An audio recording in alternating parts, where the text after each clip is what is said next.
United States of Lead is an informative podcast that may contain sensitive material and the occasional F-bomb. Listener discretion is advised.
Welcome to United States of Lead, a podcast about crime, mental decline, and the history of lead poisoning.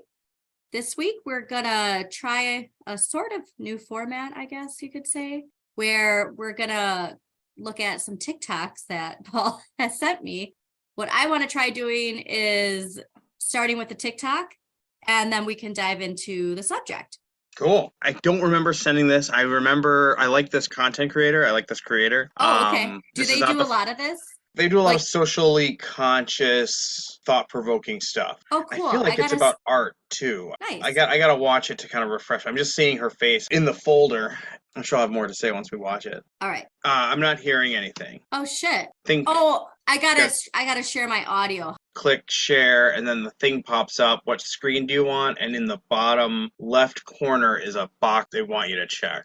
I'll stop sharing and then reshare. I think that's what you got to do. Oh, share sound. They don't make that very... Why don't you just fucking share the sound to begin with? Wouldn't you think you'd uncheck it, if anything? How much porn do you think we're all looking at?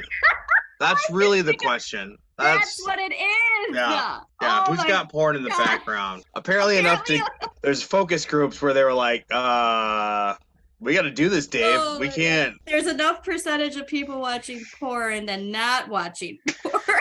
Yeah. Anyway. Okay. Of course, there are people swimming at these beautiful beaches in Tuscany, but what in the Springfield is that? Would you swim in this almost Caribbean-like ocean water? If you knew it was that colour because of this chemical plant? Here is the waste up close that comes out of the factory. It's from Solvay, a Belgian company that makes soda ash here. They say this is mainly limestone and is harmless. In fact, the Italian government just renewed their permit to continue operating here. But local activists as well as scientists say the effluent contains heavy metals that harm marine and human life. Europe's pollutant register shows there are chemicals like mercury, arsenic, cadmium, chromium, lead, and ammonia. Not that that stopped any tourists coming here. I've been following this story for a while, so last year I interviewed content creators calling the factory out and local government. Also highlighted how Vogue Italia were glamorizing the area on a cover. This time I found out that a study into local health that really should get funding has been sat waiting for support in City Hall for 4 years. Check out my TikTok on Vice World News and my article to see and find out more about what is going on in Rosignano Solvay. So that TikTok comes from Sophia Smith-Gaylor. Paul just mentioned that they have a really good TikTok channel that discusses topics like this. And what else was it, Paul? She talks about language and the etymology of a word or why we have some kind of quirky survival in culture. But it's always like some kind of socially conscious lens. Awesome. Very clever.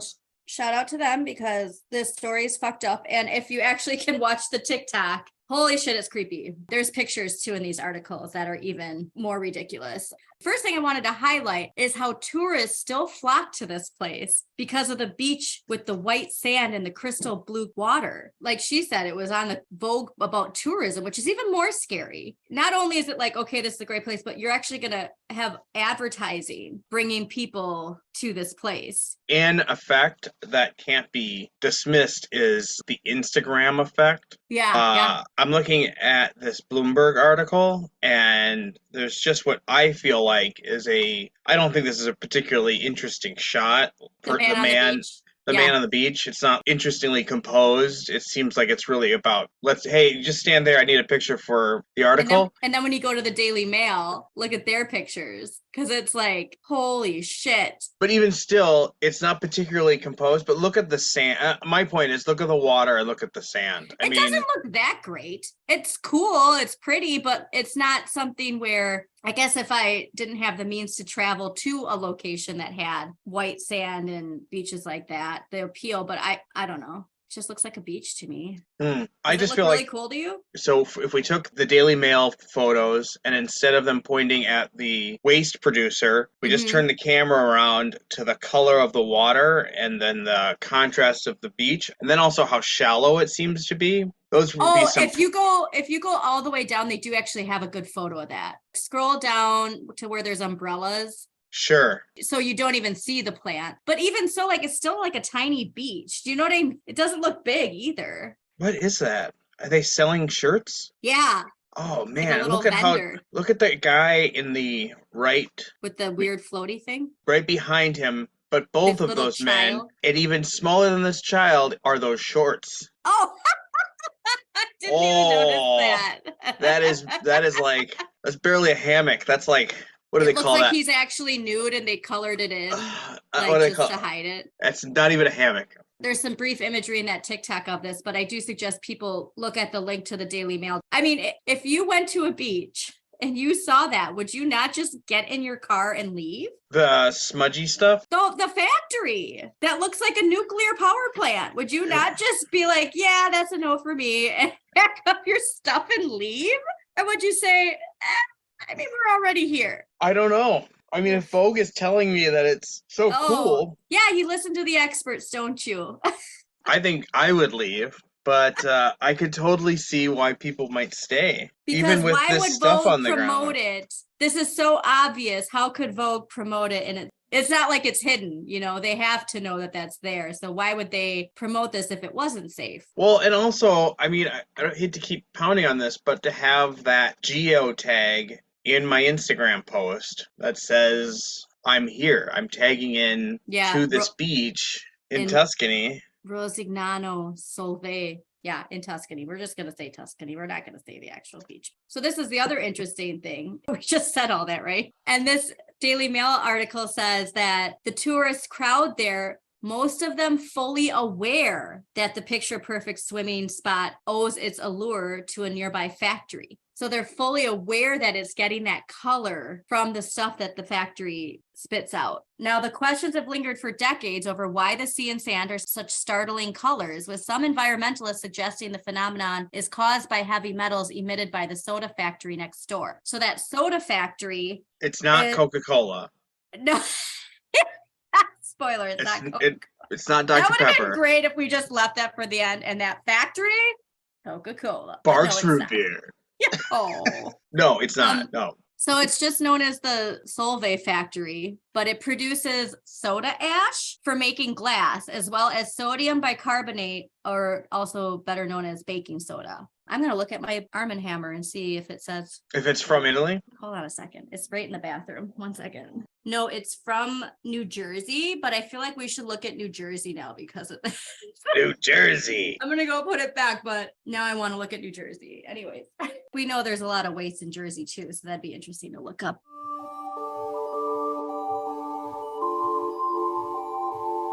So the beach, like we were talking about how small it is, the beach is a 2.5 mile long stretch, and it's actually named after that Solvay factory. Now, here's the thing that I don't get. The plant denies that they are polluting the surrounding coastline, but they refuse to let the sand in the water be tested. Mm-hmm. I'm not exactly understanding. How come other people just can't have the sand and water tested? So that's interesting because, I think it's because perhaps, that it has to go through a certain source to be considered credible. Interesting. That's what I'm getting because, why wouldn't you just take some from the beach?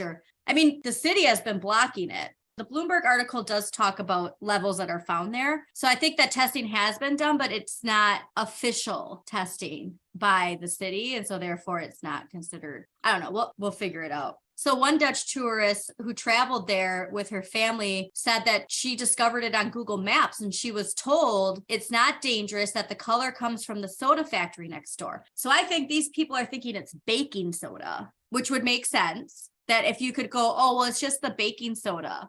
But you look at that plant and it's like, I don't care what's coming. I don't care if it's like Fruity Pebbles. I'm not trusting what's going out of there. Even just the smog. Personally, I don't understand it. But another person said, every time I come here, I think that if swimming is allowed by local, regional, and national authorities, we can believe them when they say that the water is clean, even though that person declined to give their last name because they didn't want to be known. A notice from the Regional Environmental Protection Agency for Tuscany said that the water quality is, quote, excellent. So it's like, I feel like very Trump vibes of, it's great, it's fantastic. We've never seen water like this before. People are saying that this water is great. They come up to me and they say, sir, that's my Trump impression. This water is so amazing. So I just Googled soda ash and sodium bicarbonate, and I'm wondering if it's a little bit crazier. One of the things that we have stumbled on, and we're not really qualified to chemically explore this, but I'm going to ask this question. So it seems like sodium bicarbonate, soda ash is not by itself toxic, but when I had chickenpox, I bathed with baking soda and it didn't make that sludge. So yeah, touche. So and if it was just baking soda, if it was just baking soda and seawater, maybe that would be pretty simple and they would be very excited to show how safe it is. But yeah, why is this sludge being made and then why wouldn't they just spend business card money? They already have a testing facility. This should be nothing to them. Okay, so here's where we dive into it a little bit more. That plant, it actually opened up at the start of the last century. And then from that plant, this town was created. So this town wasn't even there until that plant was there. But they created this town to house the workers and their families who work at this plant. And today that always goes well. Yes, exciting. Come on, where's our bingo card for this? Because we've seen this too in the US. And that's actually one of the Tik Toks you sent me that we'll get to eventually. So today, this global chemical corporation operates in 61 countries and boasts some 24,500 employees. Jeez. Yep. And a journalist from Tuscany said that Solvay was like a mother to this area. We called it Mama because of how it boasted the economy. So then it was created by a Belgian industrialist named Ernest Solvay. The plant's founder guaranteed well-being by opening a school, a hospital, and a theater. The factory has ensured that the unemployment rate has always been low, which, okay. The group's industrial director told the company that they respect all the rules of a high-risk site. And they say that the plant only discharges powdery deposits of limestone. So they're saying that that's only limestone and that the sparkling blue water is caused by the reflection of the sky against the white seafloor. So they're claiming that the white sand on the bottom of the sea and on the beach is from limestone. Where's the foam coming from? Well, I see foam. I don't. But is it that color? Is it color? Sometimes, yeah. But there could be shady shit here too. There's factories all along the lake here. But and their mayor insists that the plant does not pose any health problems. So this guy is adamant, but also this guy is getting paid probably very well from this factory. Now, this is where the other side comes in. Okay. And somebody named Maurizio Marchi, sorry if I pronounced that wrong. And they're from Italy's Medicina Democratica Health Association. Okay. So it sounds like an independent health. Cool. Yeah. So right. They're, kind of like those organizations we see where they do their independent studies because the studies aren't being done. So then they're like, well, fuck this, we're going to do it. But Maurizio says that, quote, the reality is that for a century, this place has been a Solvay landfill, an industrial landfill, he insists. Now, they said that environmentalists have also deplored the gutting of limestone hills and mass extraction of rock salt. So it's not just this plant in the area. They're also doing that stuff too. a journalist for a local publication there who's also written extensively on the subject says that Maurizio's concerns would have once been valid, but no longer are. So they're saying, sure, it might have been toxic before, but it's not anymore. And they're saying, quote, in the 1980s, it was indeed a toxic beach, but the production cycle that used mercury and heavy metals has been changed, he says. But as we know, that stuff just doesn't disappear. But he says the famous white beach is nothing more than an artificial construct, which nonetheless offers holidaymakers a slice of paradise. Their version is very, it's fine. Sure, it might have been toxic at one point, but not. It's fine. Can I share another quick TikTok on this same topic? Yes, please. Okay. Share your sound so they know you're not watching porn. Right. So they could add that to their data. The local journalist is saying that, right? Okay. However, from the Bloomberg article, quote, for 65 years up to 2005, Solvay's local soda ash plant discharged waste containing a total of more than 400 tons of mercury directly onto the beach in dissolved and particulate form. Tuscany's Environmental Protection Agency determined this in 2008. Executives at the 10 billion multinational company have long maintained that its emissions aren't a danger to humans, animals, and only containing non-harmful trace amounts of mercury and other metals, end quote. So that guy said that that shit ended in the 80s, right? But then this says that it was all the way up to 2005. They were dumping that shit in there. Not buying it. No. So we know that the local government, obviously the local corporation there, and certain tourists are like, well, this is safe. That's what we're getting, right? But yes, as they're saying, because there's now all this misinformation, okay, well, you're saying it was in the 80s that they stopped, but this is saying, and including their environmental protection agency saying 2005. They're saying that in order for us to know whether or not there's still toxins, a new study would have to be implemented, one dedicating to discovering whether there was a relationship between the industrial discharge and excess deaths, which we also haven't gotten to yet, because of course, there was increased death and disease from people living there and people traveling there. Now, here's where I don't believe that this is like everybody believes that this is safe, because in 2019, the town's council voted overwhelmingly to conduct one of these studies. And Italy's National Research Council, which was also involved in the earlier research, agreed to carry out the work. Mm-hmm. So this whole narrative that everybody's like, it's great here, there's nothing wrong. They would not overwhelmingly vote to have another study unless it was like, yeah, there's nothing wrong here. Just show that there's not. But I don't really believe that that's the narrative of this. But in a series of meetings held over that, oh, and I should reference too, this is really recent. This article is from November 15th. So people are like, yeah, let's do this study. But that mayor who's out there saying that all this is safe and whatever, he's refusing to fund this research. And he's saying, because he just renewed that plant's license. And this study, like we're saying, you know, you take samples and you test it. To have this adamant refusal against this just from a credible agency. So I sent you the TikTok that we looked at. Mm-hmm. After seeing other TikToks, I had seen stuff about this beach. And the first time I ever heard about this beach was from this content creator on TikTok. Her page is Ciao Sasha. And I would just call her like a public intellectual and a conscientious alarm bell ringer. She asks questions about art. She has a bunch of stuff about really kind of well-researched stuff about Ghislaine Maxwell, and there's stuff about priests who are on Grindr. She just has a lot of really cool questions. She's clearly a genius and is not afraid of making a stink. So I think this is the first one that I saw. Eco-crimes, but make it fashion. I wish I was joking, but unfortunately I'm not. It is September 2021, and Vogue Italia has decided to put the beaches of Rosignano Solvay on the cover of this month's issue. My viewers will already know why this is so messed up, but if you don't know, let me tell you. A month ago, I made a video about how Rosignano Solvay is a very controversial place because it is where a chemical plant called Solvay basically dumps their chemical waste in the sea. It just looks crazy.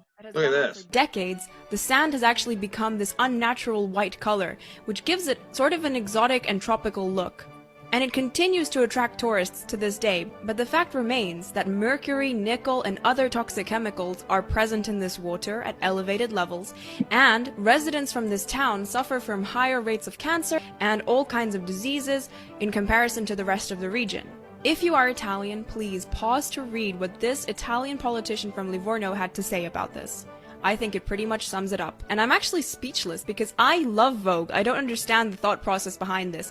This is not okay. Do not glamorize the destruction of our planet. It is not fashionable. It is not nice. It is disgusting. Vogue, you honestly should be ashamed. I would like to give a quick shout out to Nova Lectio on YouTube. He's an Italian YouTuber who is the first person to have talked about Rosignano Solvay and where I first learned about this myself. So I cannot recommend his videos enough. His channel is just amazing. Well, the fact too, when you look at other regions and they don't have, it's like, I'd like to read the Vogue article because do they talk about the plant in there? Are they aware? Were they only sent pictures that didn't show the plant? Because I could see people like they're not really looking into it. Well, the title of her video that we just watched was about greenwashing. So clearly it's not. Oh, so it's something that, okay. Well, we should look into that. Other outlets that do that make like, oh, this is great and grand. And it's really this is fine.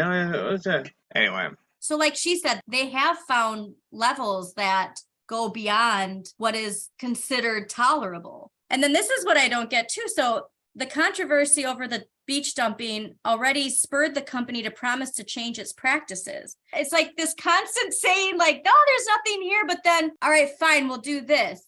That there's not more repercussions and regulations when corporations do this. So on September 6th this year, so just a couple months ago, Solvay said that by 2030, it would cut discharge from its plant by 20%, compared with the maximum allowed by regulators, rising to 40% by 2040. And it's also said that scientists have invented a process that would allow it to eliminate all such emissions globally by mid-century. The changes follow mounting pressure from environmental advocates and a London-based activist hedge fund. Oh, I'd like to look into them. A London-based activist hedge fund, Bluebell Capital Partners. Okay. An investigation also published by Bloomberg on March 31st also showed that Italian prosecutors found mercury above legal limits in the soda company's ash discharge between 2006 and 2010. Oh, but we stopped that in 1986. No, well, actually, we did it in 2005. Actually, we didn't do that either because this is after both of those. Of course, the company disputes the findings, saying the levels of heavy metals in its discharge didn't violate any laws. So there we go again. When you set these standards, they could still be killing people. Well, we're following what they told us to. Total benefit of the doubt. It might be that individual machines are not producing specific amounts that are illegal, but then the aggregate, once it ends up all in the wash, but still it's... Well, here's where that's probably not true because mercury emissions have fallen since 2007 when they discontinued a chlorine making process that used the element. You, Paul, giving the benefit of the doubt was really big of you because I know you don't necessarily do that often when it comes to these topics. And then you do, and I'm like, well, actually. I'm glad you did because that just proves no more. You're out. So they discontinued that, but they still pumped at least 20 tons of heavy metals and their compounds onto the beach annually over 4 years through 2021. The company said this in response to questions at its annual shareholding meeting. So the mayor is, he's like the guy who's like, this is all fine. He's fighting for the company. He's fighting for the corporation. They're doing everything they're supposed to be. Leave them alone type of face of it. Kind of like the mayor in Jaws. Ah, there you go. Let's rewatch Jaws. This is perfect. Maybe that's his favorite movie. So should I email and be like, have you seen Jaws? Have you seen Jaws? Is that your political strategy? Just keep the town open no matter what. We should start trolling him and sending him Jaws clips. Let's find him on social media and send him Jaws clips. But his main opponent is a 63-year-old cardiologist and fellow council member. And he was the lead author of the 2017 report that showed elevated deaths. And today is the lead advocate for a new study. He's witnessing this firsthand, how people are dying at an elevated level of these things, that these diseases and cancers that weren't there. They're not around the other regions. It's specific to where this plant is that emits toxic heavy metals. They say that if they are able to do this study, it would take about a year, and they would address the residents' ailments and then an overlay of the pollution from the industrial park. And then, obviously cross-referencing that with people outside of the region. Mm-hmm. And ultimately, he said researchers would use a statistical analysis to see whether variations of the sickness can be explained to closeness of the industrial activity, which I'm going to say that they're probably going to, since they've already proved that. But they said the other ailments in question are cardiovascular, neurological diseases, including Alzheimer's, that those can be linked to multiple external factors. But as we know, heavy metals, you can tie very quickly to cardiovascular and neurological diseases. God, that's something too I never really thought about, but the rise of Alzheimer's and dementia. Right. And we're not in any news linking that to the poison that we're constantly consuming. There was just actually, I forgot about this. There was something on Instagram, this guy, Dave New World, I think his handle is, but he's an activist, and he said that there's a study that nobody's talking about where they're finding microplastics in the placenta in the first few days of fecal matter of babies, and nobody's talking about it. Like, that's fucked up. Maybe that's kind of like the new lead, or like a lead level toxin where it's everywhere. Yep. It's inescapable. Mm-hmm. It is inappropriate for it not to be factored into any perspective. I think the other really important thing is, if it were really examined, the results would be catastrophic to our way of life. We keep saying this. I feel like we say this every episode, but if we really examine this and we really wanted to solve it, we'd have to change just everything. All of us. All of us. Yeah. All of us too. Like, we have to take our part in it with how we consume. I mean, what we consume, how often we consume it. Mm-hmm. Those things, they would have to, it would be a dramatic shift. And so, like, the tourists on this beach, well, yeah, okay, you can tell me that this might be toxic, but it's beautiful. Mm-hmm. There's a sector of society that thinks that way. Yeah, I know this could kill me, but I'm having a good time, and well, I think we all do. Yeah, we all do it to a certain extent. I'll still have a Diet Coke every now and then in a plastic bottle, But we drive cars, and Mm-hmm. I mean, we should all be taking buses. Yeah. So that focus too, like we talk about where, the infrastructure and making new roads, and why aren't we shifting to focusing on light rail systems? And okay, so this is what's interesting too now. So somehow too, the other point of contention in this study is who should be carrying out the study, because the mayor believes, he says he's not opposed to a study, but that he wants the local health authority to be doing the research. One of his employees, I assume. Yes, who has generations of family from this town. Mm-hmm. From Mama. Yes, from Mama. They call it Mama. We got to keep it in the family. This cardiologist too, he first entered into this when a friend on the town council asked him to take a look at the death rates related to various illnesses in this area. Decided just from that initial look that was what caused him to dig deeper. And so then that's where it's like, but I mean, God, I just looking at that, if I was an expert in any field of toxins or disease, looking at that plant, I'd be like, holy fuck. But then you probably have this, there's no way they'd get away with this. I mean, how many times do people just have that idea too of, there's no possible way it can be bad because they just wouldn't get away with it. But I think the Trump effect. Yeah, but I think as we've seen, it happens a lot. Crime in plain sight. So we will have to keep an eye on this because, like I said, this article is from only a few days ago. Crazy. And so there's still, I would like to find out what Vogue is saying about this too. Since this is so new and they're just getting put on blast, I'm sure they still haven't even thought of what to say, you know what I mean, as a response. So we'll keep an eye on that and have an update on this because it's just mind-boggling. I don't know how we've gotten to a place where this is considered what's supposed to be the new normal for living, but fashionable even. So that is all the time we have for this week's episode. If you happen to know any more information on this topic, please email us at unitedstatesoflead@gmail.com because we will be keeping an eye on this now that we have found how fucked up it is. And also the Bloomberg article has an extensive amount of information on the specifics of it too. So you can see some other information about it. But anyways, we'll talk to you guys next week. Thanks, everybody. Thank you for tuning in to United States of Lead, hosted by Andrea Elizabeth and Paul Kramer. Just a quick disclaimer, Andrea and Paul are not experts in lead poisoning. We do ask that you check our sources and read up a little bit more on your own. Thanks again for listening.